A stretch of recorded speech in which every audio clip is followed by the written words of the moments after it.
Ukrainada ishlay boshlagandan beri Sadiya Dilnavaz oz uyida tinimsiz edi. Har tong uning ko'kragida noma'lum qo'rquv uyg'onardi, hech kimga aytolmas, yuragini ezib turgan sir. Hali 25 ga ham tolmagan, lekin umr og'irligi uning yelkasida edi.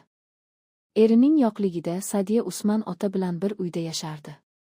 Bir kecha u Usman ota o'z xonasining eshigida nafas olayotganini eshitdi. Yurak tukkasi boshladi, qo'llari titradi. Ertasi kuni u o'z eshigiga qo'shimcha qulf o'rnatdi, lekin bir kechada unutdi va o'sha tun uning hayotini abadiy o'zgartirdi.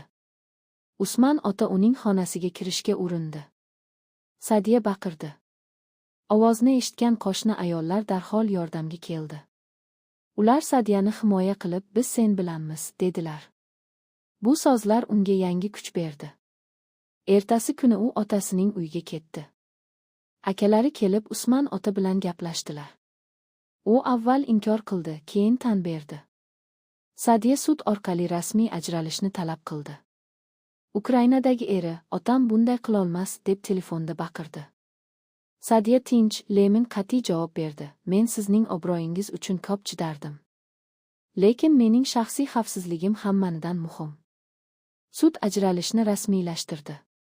Sadiya hech qanday nafaqa olmadi, lekin eng qimmat narsa ozodlikni qo'lga kiritdi. U yangi boshlanish uchun kurashni boshladi. Tikuvchilik kursiga yozildi, qiyin ishlardi. Mahalla undan ajrashgan ayol deb gapirdi, ba'zilar esa jasur deb hurmat qilardi.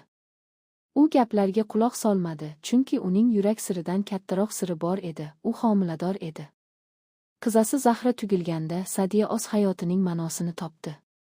Kichkina qizini quchoqlab, sen uchun hamma narsaga qodirman, deb yig'lardi, sevinch va alam aralash. 5 yil o'tdi. Zahra maktabga boradi, Sadiya esa kichik tikuv do'konini ochdi va hatto bir necha ayollarga ish berdi. Qizasi mening onam menga hamma narsani beradi, deb gurur bilan aytardi. Bir kuni do'konga Farhan ismli odam kirdi. O'sha paytda Usman ota bilan gaplashgan qo'shni qizning akasi. U Sadiyani qadrladi, unga do'stlik ko'rsatdi. 6 oydan so'ng Farhan unga turmush qurishni taklif qildi. Sadiya unga qarab, ichki tinchlik bilan javob berdi. Men ozodlikni tatib bilganman, Farhan. Menga er emas, tinchlik kerak. U orqaga qaytib qaraganda faqat bir narsani bilardi. Eng qiyin tunlardan o'tib, u nafaqat o'z hayotini, balki qizining kelajagini ham qutqargan edi. Sadiya endi qo'rqadigan qush emas, balki o'z qanotlari bilan parvoz qilayotgan burgut edi. Uning siri endi sir emas, u har bir ayolning ko'nglida yashovchi kuch edi.